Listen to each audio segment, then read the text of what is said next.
Hi friends, మన దగ్గర అయితే బ్లూటూత్ స్పీకర్స్ అయితే రావడం జరిగింది. హై కాపీ ఇవి, ఒరిజినల్స్ అయితే కాదు. ఫ్రంట్ గ్రిల్ అయితే చూడొచ్చు ఫ్రెండ్స్, మీకు లోగోతో అయితే రావడం జరుగుతుంది. నెక్స్ట్ బిల్డ్ క్వాలిటీ అయితే మీకు సాలిడ్ గా అయితే ఉండడం జరుగుతుంది. మీకు వాల్యూమ్ కంట్రోల్ ఏదైతే ఉందో అదే ఆన్ ఆఫ్ స్విచ్ మీకు చూపిస్తుంది చూడండి. ఇప్పుడు ఇదే ఆన్ ఆఫ్ స్విచ్ మీకు వాల్యూమ్ కంట్రోల్. నెక్స్ట్ ఇంకా base adjustment, triple adjustment. Right side అయితే మనకి బ్యాటరీ లెవెల్ అయితే ఇండికేటర్ అయితే ఉండడం జరుగుతుంది. లెఫ్ట్ సైడ్ అయితే మనకి బ్లూటూత్ బటన్ అయితే ఇవ్వడం జరిగింది. దీనికైతే సపోర్ట్ ఏమేమి ఉంటాయంటే మనకి బ్లూటూత్ ఉంటుంది, ఆక్స్ ఉంటుంది. నెక్స్ట్ ఇంకా మెమరీ కార్డ్ ఏదైతే ఉందో అది కూడా SD కార్డ్ అనేది మనం వేసుకోవచ్చు.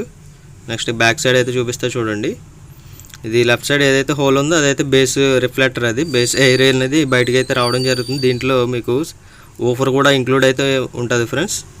మినీ హోమ్ థియేటర్ 2.1 ఎలా అయితే వస్తుందో ఆల్మోస్ట్ దగ్గర మీకు అలాగే అయితే రావడం జరుగుతుంది. చూడవచ్చు మీరు 5 వోల్ట్ మనకి టైప్ సి ఛార్జింగ్ ఏదైతే ఉందో అది పెట్టుకోవచ్చు. Next memory card, next aux అంటే మనం డైరెక్ట్ మొబైల్ కైనా కనెక్ట్ చేసుకోవచ్చు. నెక్స్ట్ ఇంకా టీవీ కైనా కనెక్ట్ చేసి యూస్ చేసుకోవచ్చు. బ్యాకప్ అయితే మీకు 1 డే అయితే రావడం జరుగుతుంది ఫ్రెండ్స్. ఛార్జింగ్ జస్ట్ 1-2 అవర్స్ పెట్టుకుంటే సరిపోతుంది. ప్రైస్ అయితే 3000 అండి. మీకు ఎవరికైనా కావాలంటే మా వాట్సాప్ నెంబర్కి అయితే మెసేజ్ అయితే చేయండి.